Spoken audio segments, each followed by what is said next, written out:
Hello and welcome to my manga reading log for February of 2026. In the month of February, I read 18 volumes, so that's quite a bit less than January where I read 23. But yeah, February was a shorter month and I had quite a few days where I didn't read anything because I was watching anime instead. So yeah. Let's get into the reading log, and I do have a haul coming. There won't be a February haul because I didn't buy any manga in February. I did do a sci-fi order on the 1st of March, which will be coming at some point, then probably next week. So there will be a March haul to look forward to. But yeah, I decided because I got other stuff in February that I wouldn't do a manga by into March. So anyway, let's get on with this reading log. And the first thing I read this month, which I read on the 2nd and the 3rd, it took me a couple of days to read it. And that is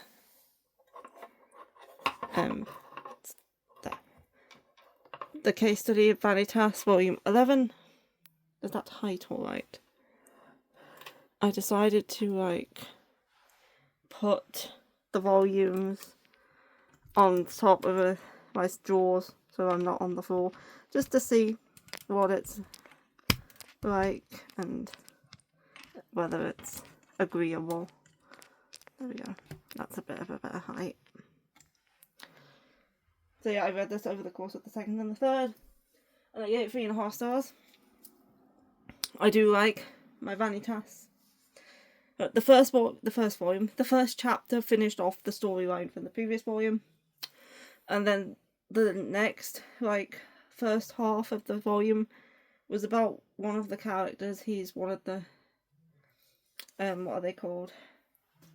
The people from the church. The Shashers, or however you pronounce it. He's one of those guys. And the first half of this volume, minus chapter 1, which wasn't very long, was his backstory. I can't quite remember his name. He's the guy with, a purple bob. And he's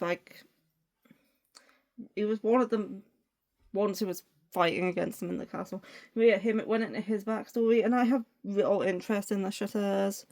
I don't really care about their stories. So when that first half focused on him, I wasn't as enjoying it as much. And then the second half happened and it went to focusing on the vampires instead, and I enjoyed that part a lot more. So the vampire story is going to go into the next volume too. So yeah, we found out that the vampires are kind of have prejudice against them by the full-blooded vampires. And yeah, we learned more about that. And there's also some drug going around in the vampire community which is starting to affect vampires, so they have to deal with that. So yeah, I'm looking forward to seeing how that goes in the next one. It was kind of just setting it up in this one, but yeah, I did enjoy the vampire, or the Dampier, or however you pronounce it, part of the volume more than the chasseurs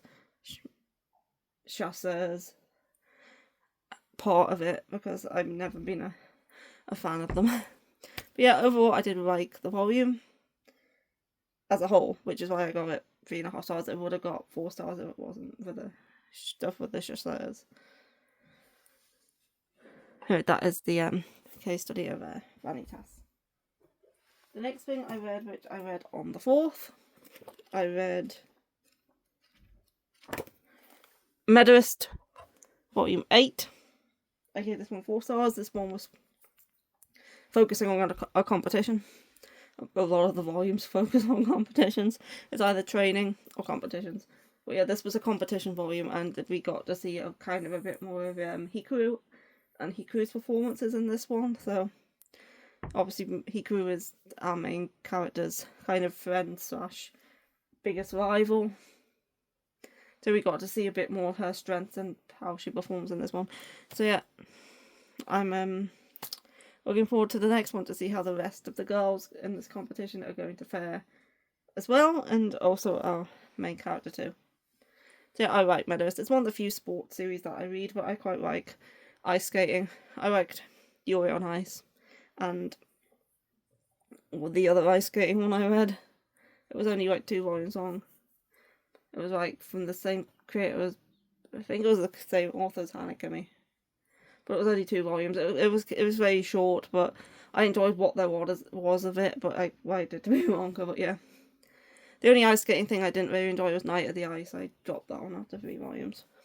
But all the other ice skating things I've read, I quite enjoyed, including Meadows. So yeah, enjoyed this volume too. One of my few sports series. Next, on the 5th and the 6th, I read this one over a couple of days too. I read Sleeping on Paper Boats. I gave this one 4 stars. This one is a very dark, depressing read, which doesn't surprise me considering it's by the same author as A Home Far Away, which was also a dark, depressing read. But this one is quite dark.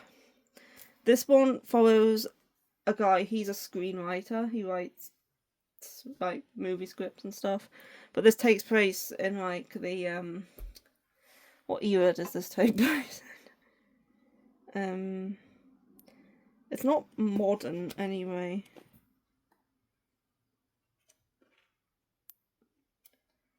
It's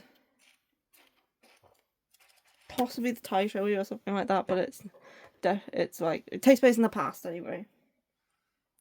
And our main character, when he was a little boy, he was coming home from, I think, school on a tram. And this tram was hit by a tank. Because I think this takes place just after the war. I don't know if it's the Second or the First World War, but it takes place just after the war anyway. So they were hit, the tram was hit by a tank. It just drove into it. It wasn't targeting it or anything. And everyone on the tram was killed, but him and one other little boy who was also on the tram. They were the only 2 survivors. So ever since that incident, he has been able to see death, and he sees death in the form of his childhood self. Like, I don't believe he is actually seeing death. I think it's all in his head, but he believes that he is seeing death. So he grows up, he becomes the screenwriter, and his scripts are always well loved. The movies he writes will become famous. But every time he bases a character in the script off an actual person, that person ends up dying, and he doesn't know whether that is a coincidence or whether that's because he has death following him. Hello, Rowan.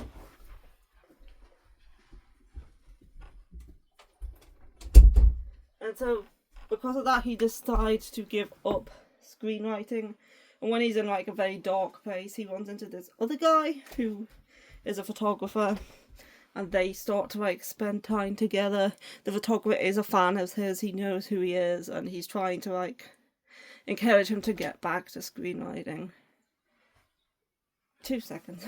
You want it in, and then you want straight back out again.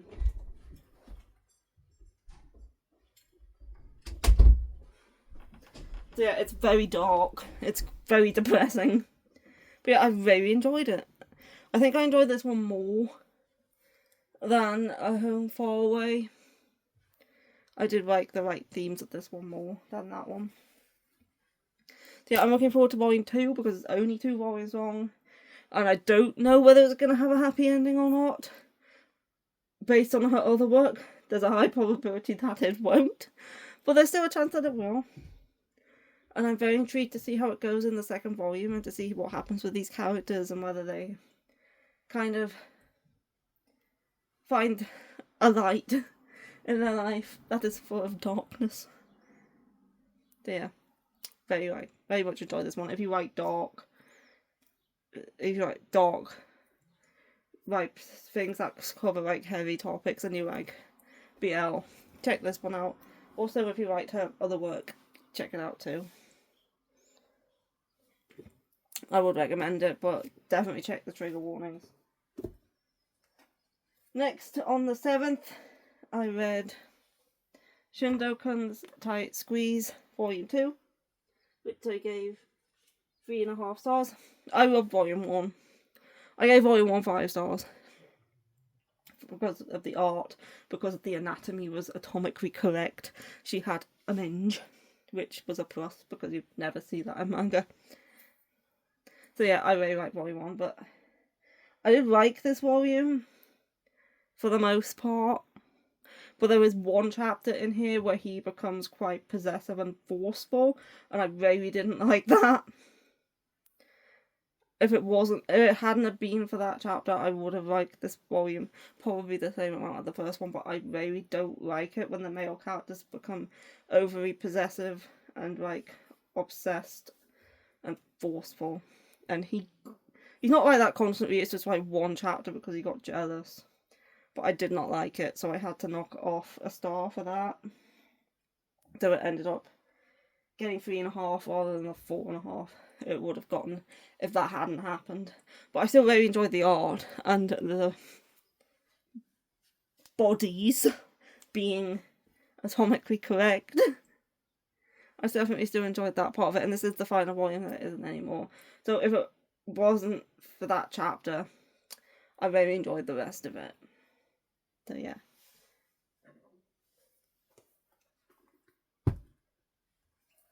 And next we have, oops, don't fall over, Loved by Two Fiancés 3.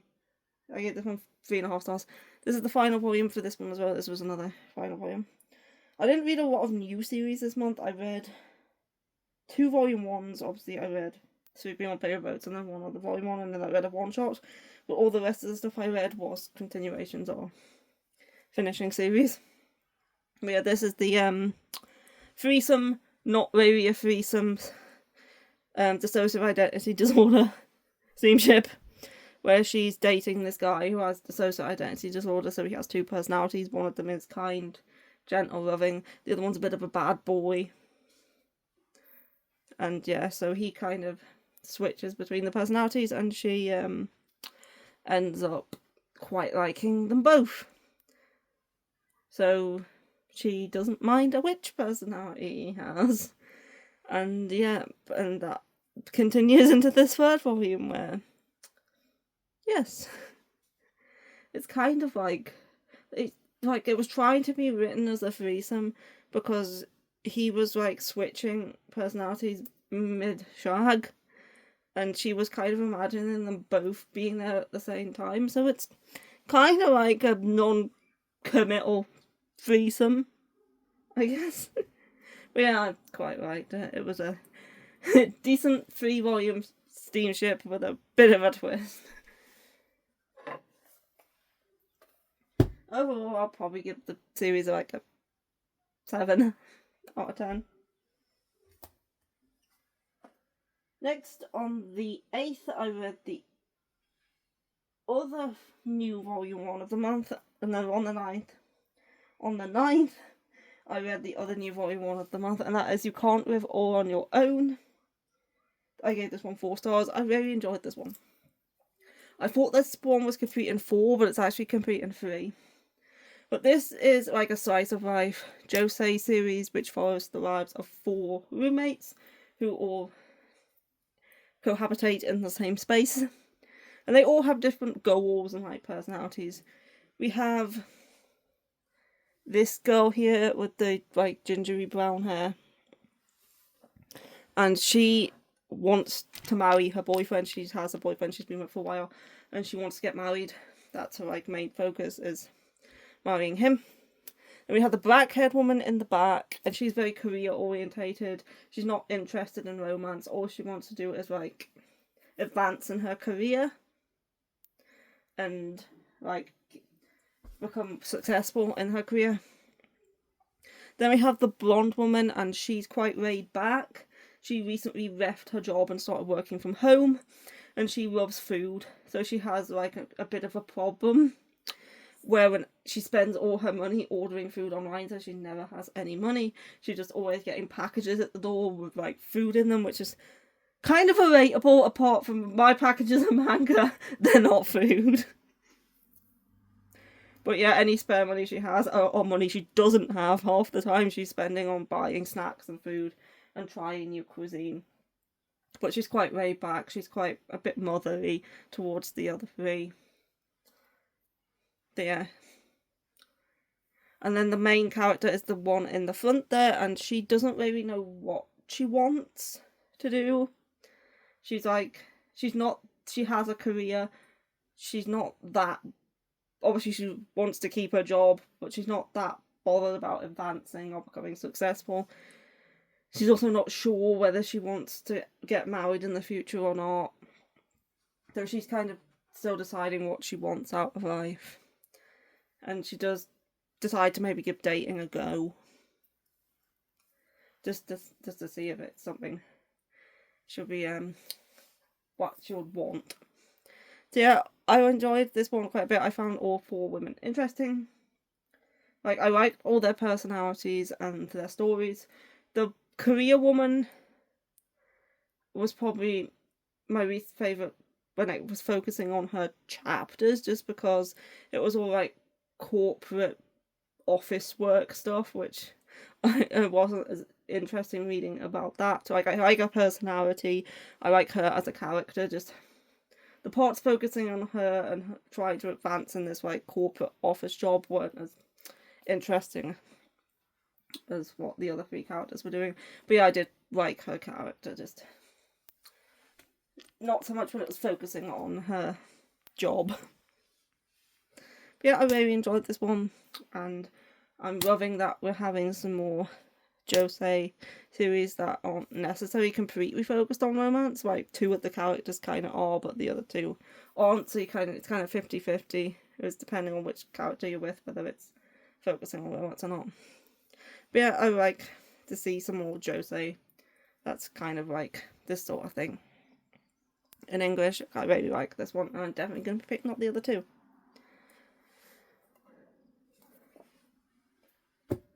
Next, I didn't read anything for the 10th and the 11th. And then on the 12th and the 13th, this one also took me 2 days because it's quite wordy. I read Your Former, Volume 3 of the manga. This is the final volume of the manga. I gave this 4.5 stars. I really like the Your Former manga. I would probably give it like 9 out of 10, maybe. Possibly 8. No, I'd say more of a 9 for the series as a whole. Well, it's not the series as a whole, maybe, because the manga only covers the first light novel. So that it's only like one part of the series, but it's the complete manga. So yeah, this was the final volume of this. This is a sci-fi mystery series where humans work alongside amicus, which are robots, and they have this thing in their head called a Your Former, which is like a computer chip which allows them to like basically see the internet constantly in front of them. But it also stores memories in it, so Echika is a cybercrime. She works for cybercrime, and she dives into people's Your Formers to access their memories to solve crimes. And Harold, who is the amicus dude, is her partner, and he has to anchor her while she's doing the dives. But yeah, it's very interesting. We got to learn about Echika's backstory more in this one, and it does finish the case that it was covering, and I was happy with the way it ended. It's not obviously finished, but I was happy with ending the manga there, because it did obviously finish up all of the first case and stuff. Obviously there's still questions to do with Harold's backstories still that aren't covered in the manga. But yeah, I really liked it overall. And the reason I read this is because I wanted to watch the anime, because the anime was added to Amazon Prime.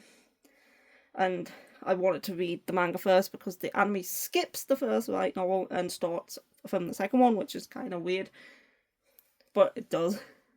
So I wanted to know what happened in the first light novel before getting into the anime, so I wouldn't be confused. Because now that I've seen the anime, yes, if I hadn't read the manga first, I would have definitely been confused and not known what the hell was going on. So I'm really glad I read the manga first. But overall, I enjoyed the anime. I thought it was decent. The biggest complaint I had with it is that they missed out the first light novel, but I enjoyed watching it. It was good. I liked it enough. I'll give it like probably a 7 out of 10. I give the manga a 9 because it is slightly better, and I do want to read the light novels, but the anime did satisfy me enough that I'm probably not going to read them quite yet, because I do know what happens throughout volumes 2, 3, and 4. But I don't want to just go straight into 5, because obviously the anime would have missed some stuff out, which I would have liked to experience too, so I will have to read 2, 3, and 4, but as of this point, having seen the anime and being satisfied with the anime, I'm in no rush to read them just yet. There is other light novels that I want to concentrate on first when I do get around to actually picking one up.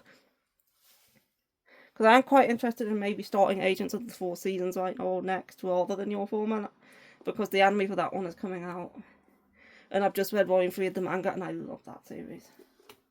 So yeah, I did really enjoy the manga. I enjoyed the anime too. I want to read the light novels, but I'm in no hurry as of right now. So next up is, I read on the 14th, I read The Missing O, Volume 3. And I gave this one 4 stars. I like The Missing O. It's a good steamship. The blonde guy on the cover got on my nerves in this volume. He was quite annoying.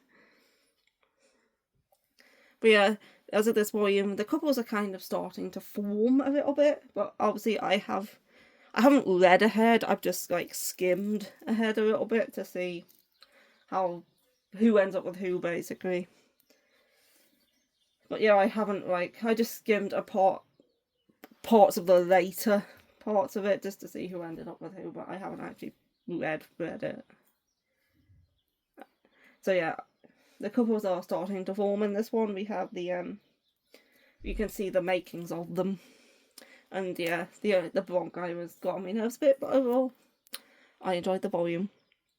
If you don't know what The Missing O is, it's a man with a steamship title about a woman searching for the perfect orgasm after having it when she was in college. I think she was at a party. She was rescued by a guy and they had sex. She had this amazing orgasm, and now she's been searching for another amazing orgasm, so she's kind of looking for the guy who she slept with back then, as well as possibly trying out other guys too, but nothing's working so far, so she's more concentrating on looking for him. But yeah, I enjoy this series. It's a good steamship.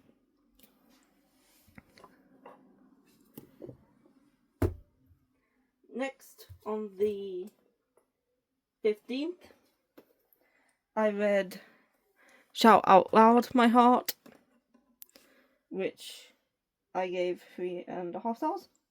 This is a one-shot BL. It's a music BL. I quite like my music BL. But this one follows a guy who is this guy here. He's a guitarist in a band called Adam or Eve. No, his band's called Eve. He's a guitarist in a band called Eve. And they're putting on a show one day, and there's another band playing after them called Adam. And the lead singer of that band is the blonde guy, and they kind of get talking, and he kind of becomes intrigued by him because he's a very good singer. And then they find out that they go to the same college, and then they kind of keep meeting up, and it's a sweet story. It's quite sweet. And again, it's just a one shot. So, music, sweet BL. I enjoyed it. Next, I didn't. No, yeah, I did. On the 16th, I read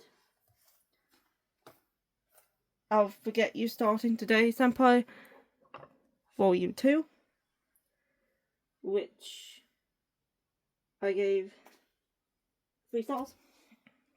And the reason being is I like the main couple in this manga. I really liked Volume 1. The majority of this volume is not the main couple. The first couple of chapters is the main couple. It finishes their story. It rounds everything up with them. But the majority of this volume was a side story about his aunt and a guy. And obviously it's his aunt's love story, basically. And the majority of this volume was that. And I just wasn't that bothered about that story. I didn't really enjoy the couple that much. So yeah, I liked the parts of that were these two, but I wasn't as keen on the ant story, so, which I think it was the majority of this volume. Like, we only had like 2 something chapters. Yeah. It's about half of this volume. This was the continuation of the main couple. This half was the ant story, and it lasted for like 3 chapters. So yeah, if they had like done one more chapter in the end of volume 1, it could have just been a one-shot. So I did like the couple of chapters we had of the couple in this one, but the ant story just, I wasn't vibing with it really, so that's why it only got 3 stars. But I really like volume 1 and the parts of this volume that were this couple. Now I didn't read anything on the 17th, on the 19th, 18th. I read Boys Abyss volume 9, and I gave this 4 stars. I didn't think the adults in this series could get any worse. And then his mother went and did something absolutely bloody unforgivable in this one. It's not shown in detail, it's kind of more implied, but it was quite obvious. And I'm like, yeah, I didn't think I could hate his mother more than I already did, but now I do. The teacher too is absolutely horrible. So yeah, all the adults in this manga are terrible. And the teens are all mentally ill because of it. So yeah, it's definitely a train wreck. The girl, Chaco, has gone through some shit, and she's now worse off because of it, and yeah, these kids need to get some help. Some professional help. From adults that are not their parents or their teachers, because they are all absolutely awful. But yeah, it's an interesting read, and I do enjoy the spiraling absolute train wreck of it. But yeah, it's definitely not a happy read. Again, check the trigger warnings if you want to check this one out, because this thing has everything. Every trigger warning you can think of, it's probably in here. So yeah, I like it. Well, I like reading it. I don't like the majority of the characters, but I still enjoy the read. So yeah, that was volume 9 of Boys Books. I do think the series has ended now. I think it possibly 15, 16 volumes. I think it has less than 20 anyway. It has ended now, because I remember people saying it was still ongoing, and it was getting like to the point where it should end, but I think I've heard people say that, but it has since ended since then, obviously. And next, on the 19th and the 20th, I read, I'm not sure if I'm going to be able to get both of these on here, A Sign of Affection 11 and 12. Can you stand like that? Yeah, that's okay. That works. So yeah, I really like A Sign of Affection. It's a super sweet, cute, wholesome shoujo, not high school, college romance. And yeah, volume 11, was that the volume 11 is the volume where Itsunomi finally opens up to Yuki about his past and why he travels and what he wants to do in the future. So we had a lot of that one was his backstory, which was like quite interesting. And then a lot of volume 12 was kind of Oshi focused, and I'm not the biggest Oshi fan. He's definitely not one of my favourite characters. But yeah, the stuff in volume 12 with Oshi wasn't too bad, because it is, yeah, I won't spoil it, but yeah, it wasn't too bad. It did have quite a lot of Yuki and Itsunomi in it too, because they were all together. But yeah, I really enjoy Sign of Affection. It's just very sweet and cute. Not much more to say, because yeah, it's quite adorable. Next, I didn't read anything on the 21st. Am I echoing against the radiator? I'm not sure if that camera's going to pick that up, but I think I'm echoing slightly. Anyway, on the 22nd, I read Fallen Love, Euphos, Angels, Volume 3. I gave this 4 stars. I really enjoyed this volume too. This one's another quite cute one. Set in high school about 2 kids who come across as perfect in school, but they're actually hiding their true selves. And they find out about each other's true selves, and she catches feelings for him. And yeah, it's a sweet, cute one. I like it. There is rumours that this is getting an anime, but there hasn't been an official announcement yet, so I'm not sure. But the source I heard the rumours from is usually correct, so I guess it probably is. And it'll just get announced at some point. So yeah, I enjoyed this one. There was a bit more development in this volume. So yeah, there was also another character introduced, and he's kind of interesting. He's a bit strange, but interesting. See where things go with him, and hope he doesn't get too in the way of the relationship, because I don't like love triangles.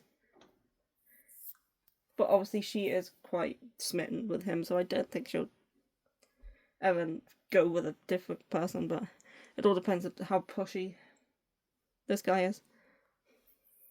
So yeah, I like this one quite a lot. Okay, next, on the 23rd, I read Volume 15 of The King's Beast, so this is 3 more left in this one. I do want to order the special edition of Volume 18 when it first goes up for pre-order, because I don't want to lose out on getting those extra chapters that are in the bonus booklet.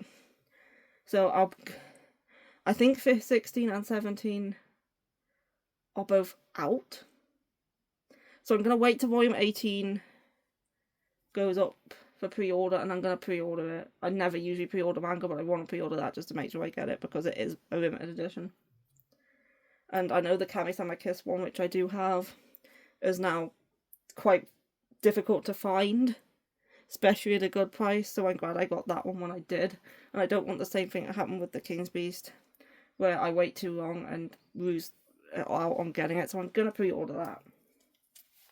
And once I pre-order, I'll probably pick 16 and 17 up at the same time, because I think they are both out. But I'm probably just going to wait until the pre-orders go up for that one and then buy 16 and 17 as well, whilst I'm waiting for the pre-order to release. But yeah, I like this volume. It's fantasy, JoJo, some action. It's quite obviously coming to the end soon. Obviously we've got only 3 volumes left. But yeah, they're in a battle at the moment. And there has been a few more references in this one back to Dawn of the Arcana, and I always like that, because I really enjoyed Dawn of the Arcana, and I like seeing the characters from that series pop up every now and then.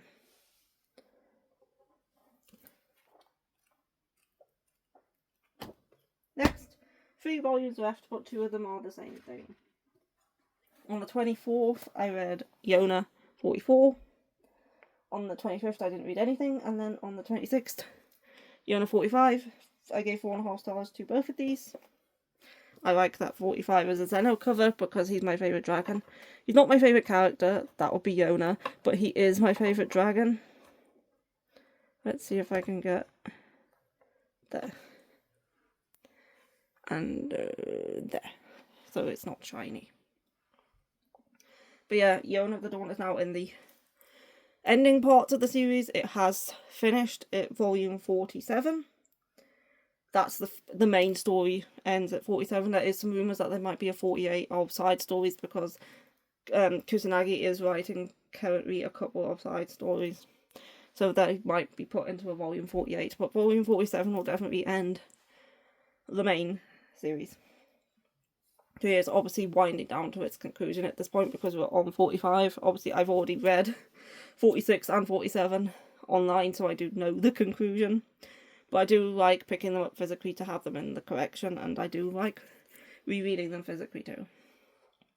Because the translation is a bit different, because the one online is not an official translation. And I also do want to support the author by buying the physicals. So yeah, I really like Yona. Things are definitely hard for the characters at this point. Everything is not going well, if you read it, you know. And we had a Zeno focus throughout these couple of volumes too, which is good. And he's in a lot of pain, our Zeno is. And yeah, I really like Yona. It's one of my favourites. It's a fantastic series. If you haven't read Yona, you should definitely check it out. It has been announced recently that it's going to be getting 3-in-1 editions, so that could be a good alternative and a bit of a cheaper way to pick up the series with it being so long. It would be nice if it got a box set eventually too, though. But yeah, very like Yona.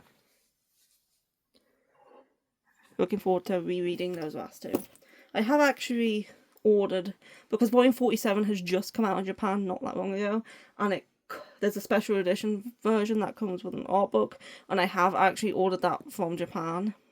But obviously it's coming from Japan, so it's going to take a bit of time to get here, but I wanted to get it because I love Yona and it comes with that nice art book. So it hasn't been dispatched yet, but I have ordered it, and hopefully it will be here maybe at the end of the month, beginning of next month. But yeah, I'm looking forward to that arriving. I won't have any of the other volumes in Japanese other than the light novel, but I wanted that 47 mainly for the art book rather than the volume itself, because I will have that in English when it comes out. Then on the 27th, I didn't read anything. Then on the 28th, I read Tsubaki Cho Lonely Planet 11. This is age gap romance shoujo series. I enjoy it. I know not everyone likes age gaps. I'm okay with them in manga because it's not real. It's fictional. So yeah. I enjoyed this one. What was happening in this one again? I read this the most recently. Why is it the one I remember the least about? Oh yeah, there was New Year's. It was New Year's. That's right, they went to the shrine because it was New Year's. And then something happened at the end, which is obviously going to cause complications going into the next volume. But this one ends at 14, so 3 left with this one as well. So yeah, I enjoyed the volume. It was a New Year's volume. They went to visit the shrine, like people in manga usually do on New Year's. There's usually like that New Year's shrine visit is usually like a thing that happens in a lot of romance manga. They go to the shrine together and do like their New Year's wishes and stuff. So yeah, like the volume, and that's the end of the log because I only read 18 volumes this month. And yeah, I hope you enjoyed it, and I will see you for a haul when it arrives. I've also got I can never say the name. The new Ditto Pokemon Animal Crossing game coming today. It's released today and it's currently with Amazon and it's coming later today. I'm very looking forward to playing that. So that's what I'll be doing for the next however long it takes me to get bored of it. Probably a couple months. So yeah. I'll see you then for the haul, and hope you enjoyed, and bye bye.